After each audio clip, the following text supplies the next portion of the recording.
Hi guys, welcome back. So let's keep talking about this case. Let's get into it.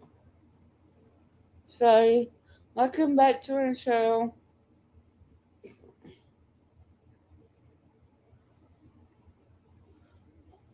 I agree on that. Like give it my best too. And everything like that. And it's definitely how. With Detective Williams, and he may have more information than I do. I'm not sitting here trying to investigate this. This is overall just a weird situation for me because I've been watching the news Yes. and I'm seeing a lot of, experts, and some of them are, some of them are not, and they all have an opinion, right? They all have an opinion, and the law enforcement agency and the FBI have been relatively tight-lipped about all of this. So for the most part, it's speculative, and when the facts come out, maybe the opinions will change. But as far as what Detective Williams said, some of the questions that I would have, rather than just coming to a conclusion, would be: how is the pacemaker app connected? How is it disconnected? And also, how apparent would it be that there is a app slash pacemaker? Because those questions would be important based on what you just said. If they are having, if the offenders are having a conversation with Nancy inside the home, because they have to have it there, then they could maybe learn through a conversation that she has a pacemaker and a pacemaker app that they need to disconnect before leaving the home. My pushback with Detective Williams would be: how do we know that they were in fact still inside the home when they disconnected it? And that would go back to the how, right? My first assumption when I hear app is that it's somehow connected to a computer or a cell phone. And so if they're outside the home, already maybe in a secondary location, due to their conversations with Nancy at that point, they may have learned that she had a pacemaker and a pacemaker app, and they felt the need to disconnect it. And then if that's true, my next question would be not how, but it would be why. And that question would be: what does this pacemaker app exactly do other than monitor the pacemaker? Are there GPS coordinates associated with it? Is there a tracking device in it where they can pinpoint how close the pacemaker is in proximity to the phone that has the application on it? I have answers to this because I did a previous case where the victim had a pacemaker with an app. And so I looked into this extensively. Okay, hit me with it. What I think happened is Nancy's phone was probably left at her home, which the police found when they went into her home. And what will happen with the pacemaker is it will disconnect if the pacemaker disconnects from the Bluetooth of the phone, which would happen if the pacemaker is out of range from the phone, meaning at that moment they think when it disconnected, it's because Nancy was taken from the home and her pacemaker became out of range from her phone, which disconnected it. Could it also be possible that we keep seeing the word app and we're automatically thinking app phone, when in reality it could be like one of those life alerts where there's a base station at the home and the pacemaker connects to it while they're at home? The police said her pacemaker disconnected from her phone. They said it didn't disconnect from an app. They said specifically a phone. From her phone, yeah. Okay. So to me, that again would come back to, yes, she could have been disconnected from the phone. But to me, just again, and maybe I'm missing the pieces of this, I don't know how he basically deduces it down to she disconnected from the phone while it was still there. Was the phone found in the home? I would assume that the phone was found in the home. Well, I mean, the phone's not with her, because then the police would say, well, we know that the phone was turned off at this time and we can't find the phone. They're saying the pacemaker disconnected from the phone. Why would these kidnappers take Nancy and not check to make sure if she had her phone on her, right? Yeah, they would make sure that she was leaving her phone at home. And so when it disconnected, I would assume either the phone was shut off or it's because she was out of range from the phone. That would make sense. Yeah. That would make sense. And they might not have released publicly that the phone was found at that location, because that would be part of the guilt knowledge, right? That would be something they could use later to confirm or rule out if somebody does have direct information regarding what happened to Nancy. Another thing I want to bring up, because you talked about his opinions on what this means, and someone... So remember when he said, this is not unprofessional? So if you didn't know Nancy, how a non-professional, like, he didn't even think to cover the cameras right? So how about a non-professional local thing to do this? I mean, it's just really, it's not checking on my boxes. I mean, I don't know if I have boxes, but it's kind of two-faced, you know? On the one hand, he acts like a non, but on the other hand, if he knows how to do this, if he knows how to disable that, to, I don't know, I sound like two-faced where I'm not trying to be. But having a familiarity not only with Nancy's pacemaker, but the area and the camera situation, and knowing that the cameras weren't recording. Active, and they could stick around for a little while, 41 minutes, and not worry about law enforcement responding or being caught on a camera that's hidden inside the household.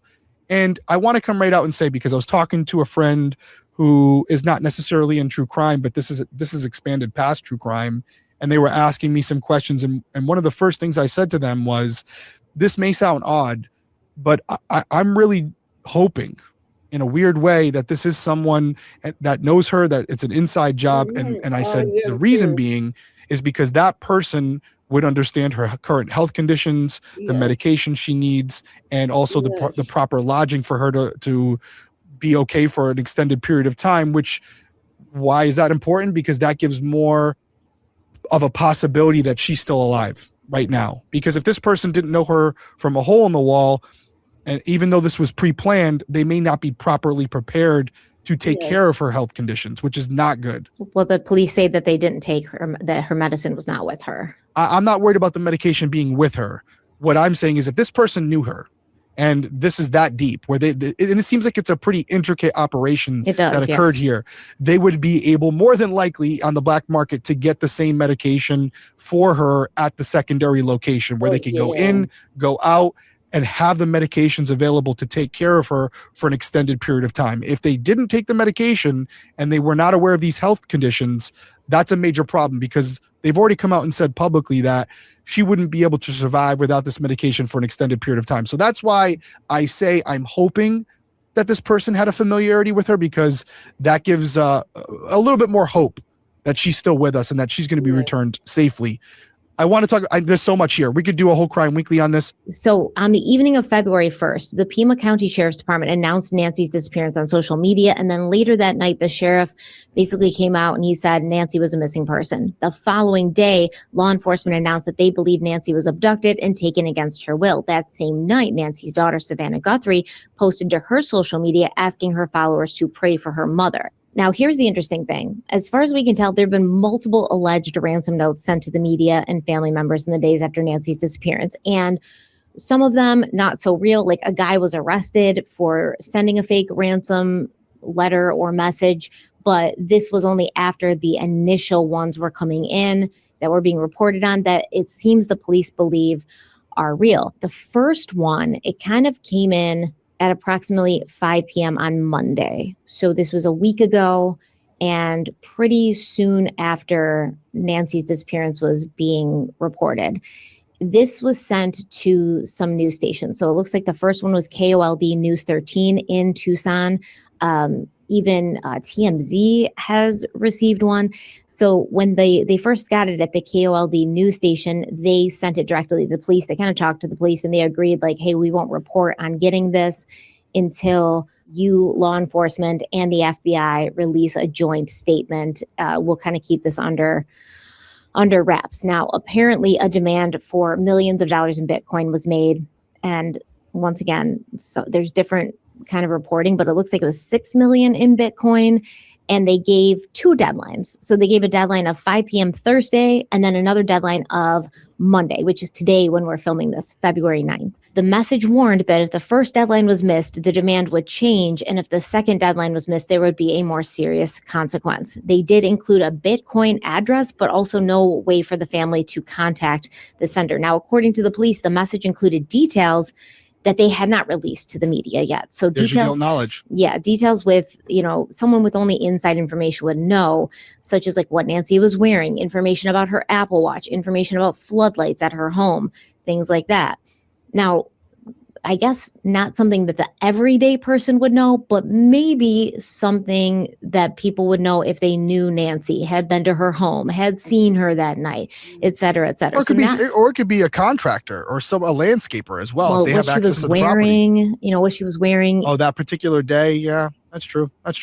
So the second ransom note arrived to the station, I guess, at 11:45 a.m. the following Friday. And both of these submissions came through the television station's tip submission service. And then I guess the second. I have a question. I know do you think this is a distraction to get the public to focus on this, not on the case? I'm just asking.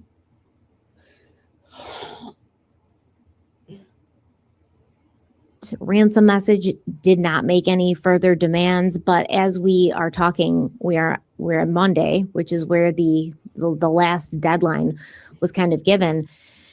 And at this point, Nancy's kids have gone out. They've made multiple videos, which here's another thing. Let me talk about this first, because on Wednesday, February 4th, investigators were seen at Nancy's home collecting evidence. And then that night, Savannah Guthrie and her siblings, her brother and her sister, they put out a public video sending a message to their mother and like whoever had their mother. And I just found this interesting. And I'm going to say this just because I find it odd. It's such a very intense situation. Your 84-year-old mother, she's missing. We're going to find out that law enforcement revealed they tested blood found on Nancy's front steps, and the blood was a DNA match for Nancy Guthrie.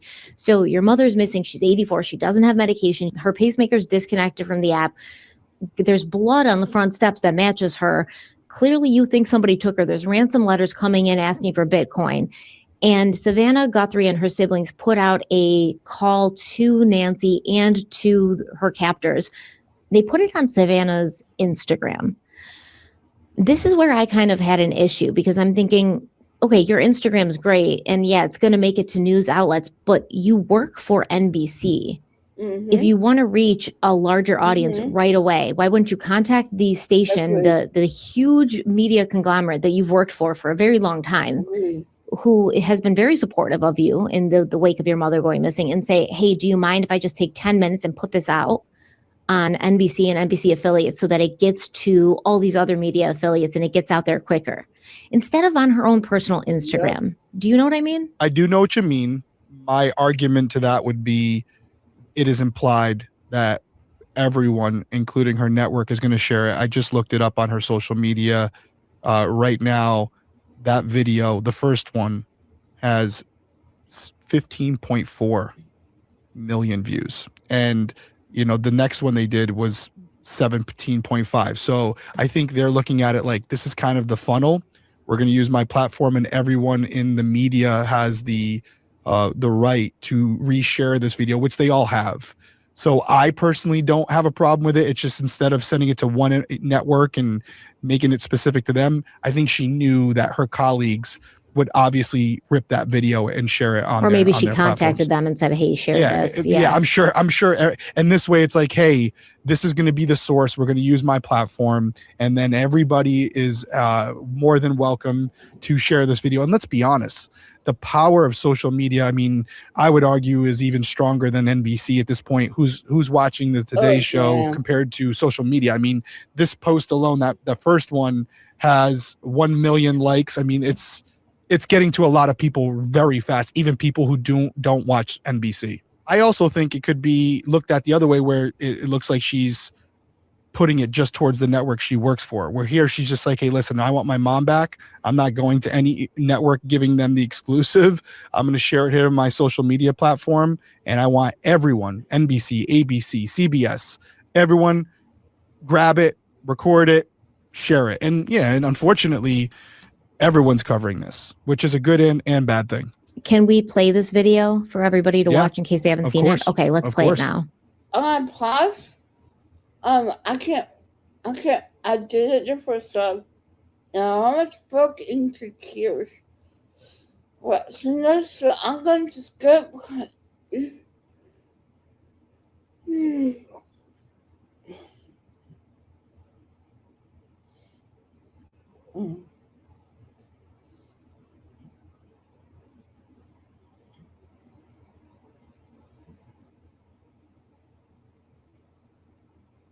No, I'm trying not to skip over you. Okay. Kind of what that says to you. I mean, they're asking for Bitcoin. Once again, there's people who have said, oh, it's strange. Maybe they're not from the United States. And these are like the so-called experts that you speak about, the talking heads on all these shows. And they said, oh, they've asked for, this money in USD. And if you weren't in the United States, why would you say USD? It would just be assumed. And no, in my opinion, nothing's assumed in this kind of thing. And they're probably trying to word it in a way where it just sounds very mechanical, very to the point, very descriptive, so nobody's trying to pull any fast ones and give it to them in any other sort of currency, I guess. I don't think that says anything, but the fact that the police are saying, hey, they knew things that like technically they wouldn't know if they were close to Nancy or if they'd been there. Do you think this is a valid kind of ransom? And if so, why Nancy Guthrie, of all people? What would have put her on the radar to be grabbed and held for ransom?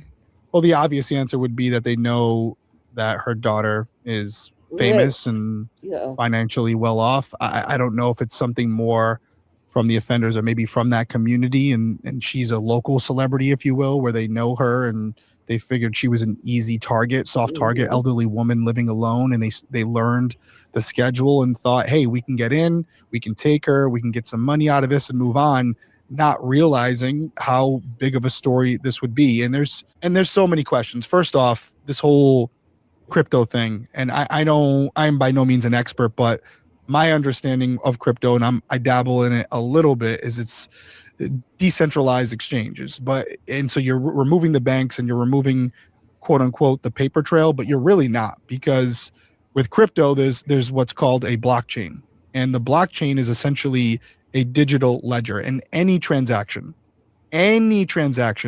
is available on that blockchain, and you can see money going in and out of specific wallets. And if you know that wallet's ID, you can actually figure out who the person is, right? And that information is sometimes shared publicly. So there was a wallet set up for this ransom, and yet that to me poses a lot of problems, because I was watching the news right before hopping on here, and they had said that they had identified that wallet, and as of that time, I think it was like 2 p.m.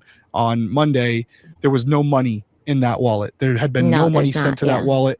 So even if they had sent the money, my question would be, how do they expect to spend it? Because even if that money goes into that wallet, they have to move it, because there's not going to be a way for them to spend that money without it being tracked. So are they just going to let it sit in that wallet forever? Well, no, they're saying they're going to launder it. So it would go, it would go from one Bitcoin account and then be laundered into another Bitcoin account and then another. And they said this is why they're using Bitcoin, to make sure it's not traceable. Obviously, nothing is completely untraceable, but it buys them more time because it makes that traceability more difficult. Now they've said, hey, the FBI is getting much better at tracing Bitcoin than they have in the past because it's a newer form of money.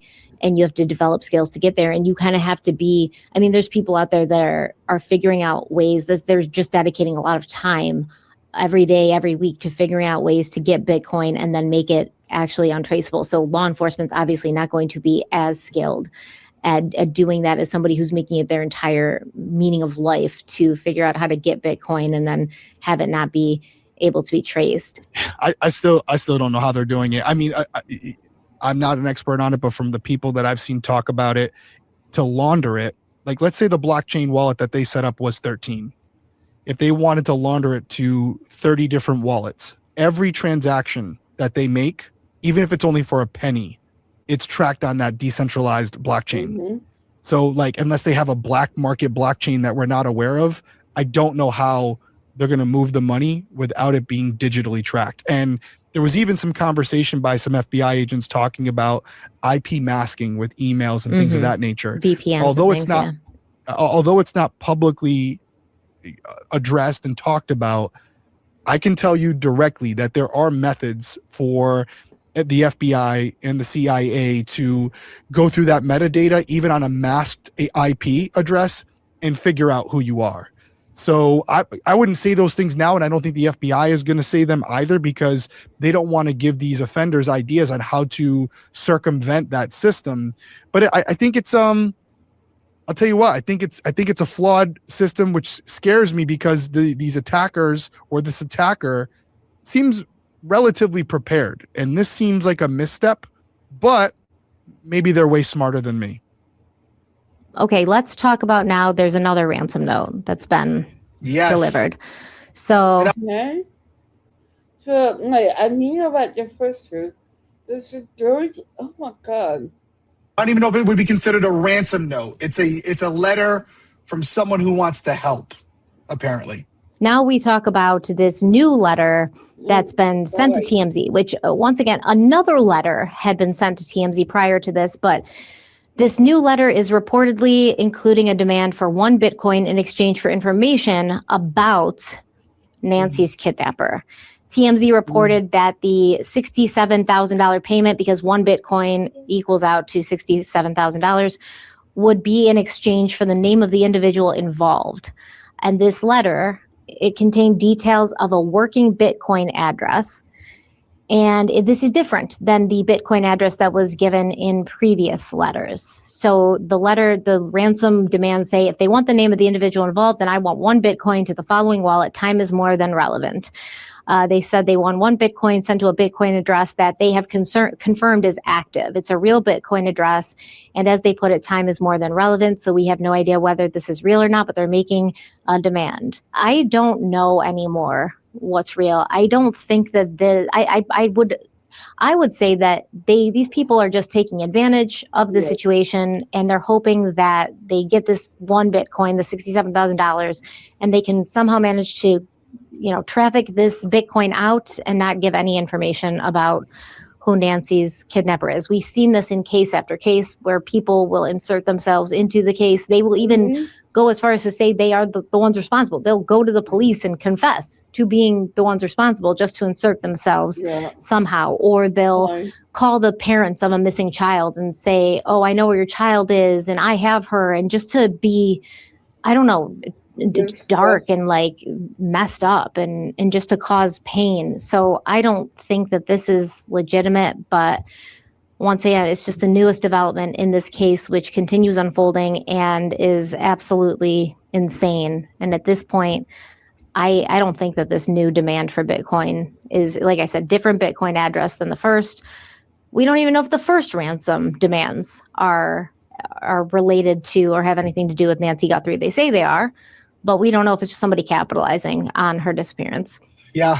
And even the first couple notes could have been, I don't know if there was guilt knowledge in there. It could all be just opportunist. We do know that the original ransom, there was a wallet set up on the blockchain. We talk about that in the episode we recorded the other day. It appears that there was some activity on that account. $300 in Bitcoin was put in there. Not a lot, but I would assume that was a test done by law enforcement to see maybe if they could track something or if this person would open that wallet, although I'm not too familiar with that technology and what their capabilities would be. And I'll also put out there, because Stephanie just went to this new letter that basically we learned about today.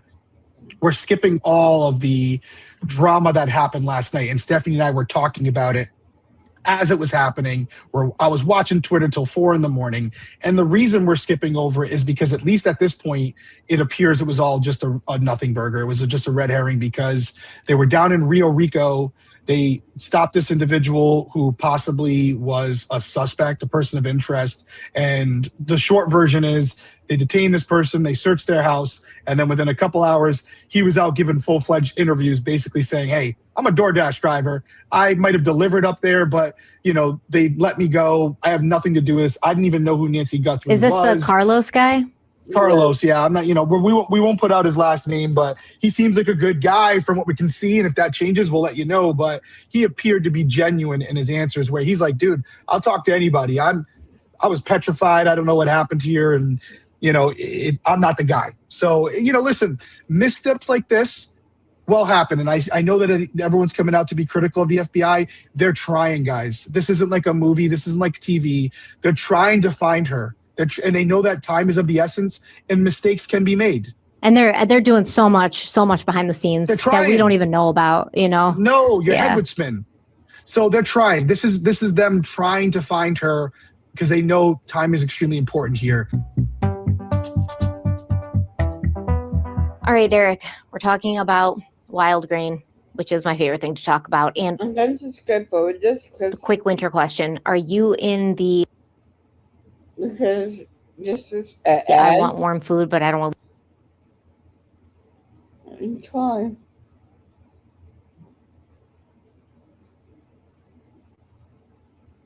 Oh my god.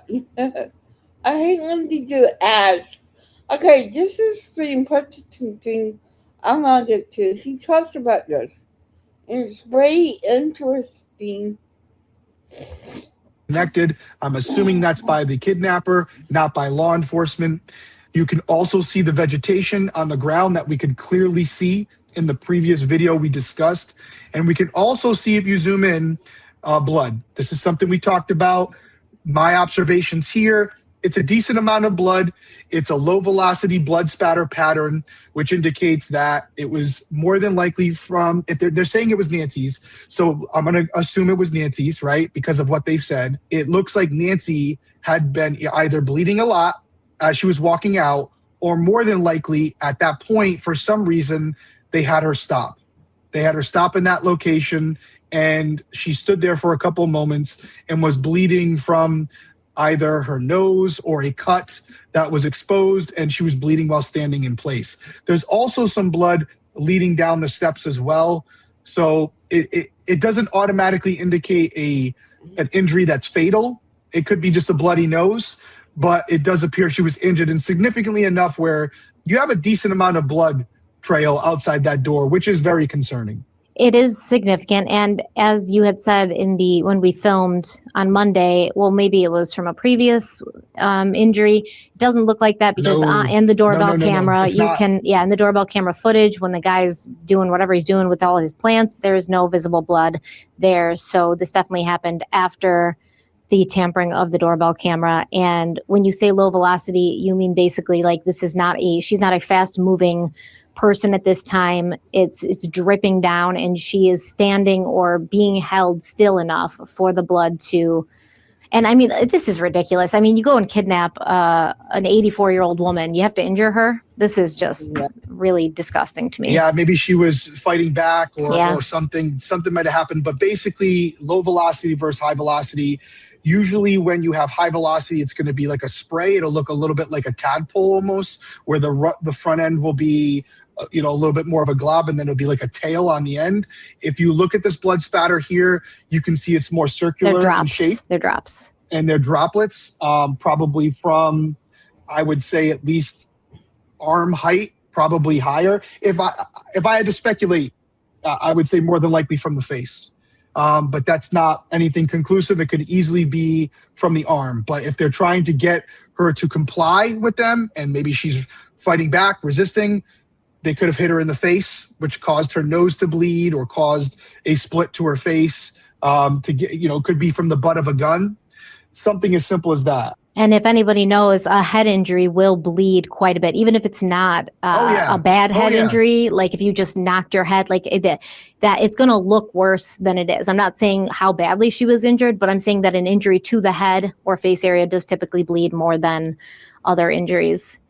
And it looks like, because blood is seen on the ground near the front entrance to her home with a trail going from the entrance to the edge of the driveway, she was walked down her front porch, her steps, down the front path, down the driveway to a waiting vehicle, wherever that vehicle was parked. They did not pull up into her driveway. So she was walked down towards wherever the getaway driver was, or wherever they had parked their vehicle. And that's it, because obviously this trail of blood did not continue down the street, because then police would have been able to follow it. It just says to the edge of the driveway. Yeah, to the edge of the driveway. And you could absolutely be right.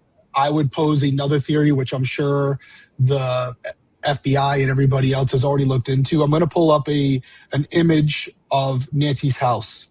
And what you can see when you pull out a little bit is that there are some dry creek beds surrounding her home. So yes, to your point, it could absolutely be a waiting vehicle, and that's why the blood trail stops. It could also be that she went off the path and there may be some other blood that law enforcement hasn't revealed yet.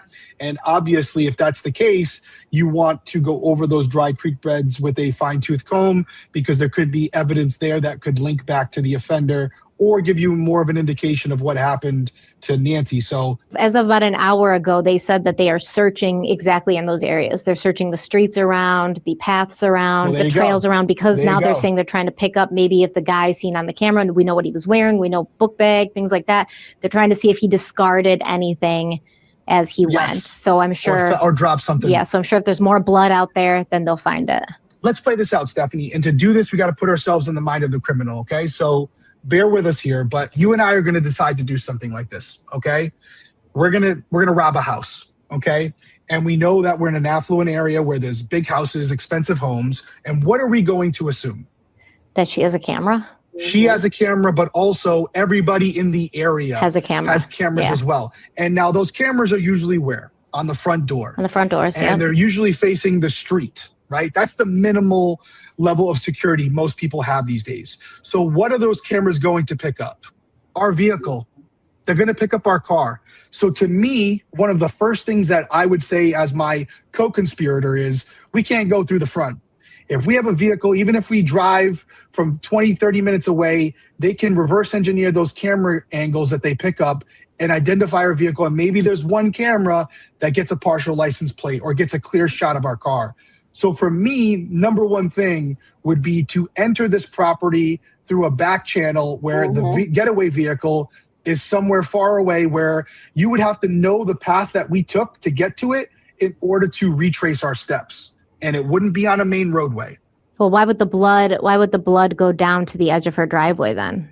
I think it could be, again, depending on the level of expertise on these guys, it could have been down the driveway and then off the path to make people speculate that it could be a car, to have law enforcement investigating that for weeks while you're going out the back door. I mean, it's a really simple move, but that's why would they bring her out the front door and down the driveway? So maybe they injured her specifically so they would have blood that they could then drip in a path to lead police to believe that they showed up in a car. So now they're pulling ring cameras and they're looking at the neighborhood surveillance when in fact they went out the back. Because that's where I would go out, right? The back where there's not going to be as much security. Didn't go as planned possibly either. We know that, right? The guy's trying to put brush on a camera when he shows up. Yeah. Is it possible that when they got outside and they were trying to, discard anything that could lead back to them, Nancy tried to walk away and they had to follow her down the path and grab her and then take her off the path? There's a million things I could throw out to you that could potentially explain why the blood's the way it is.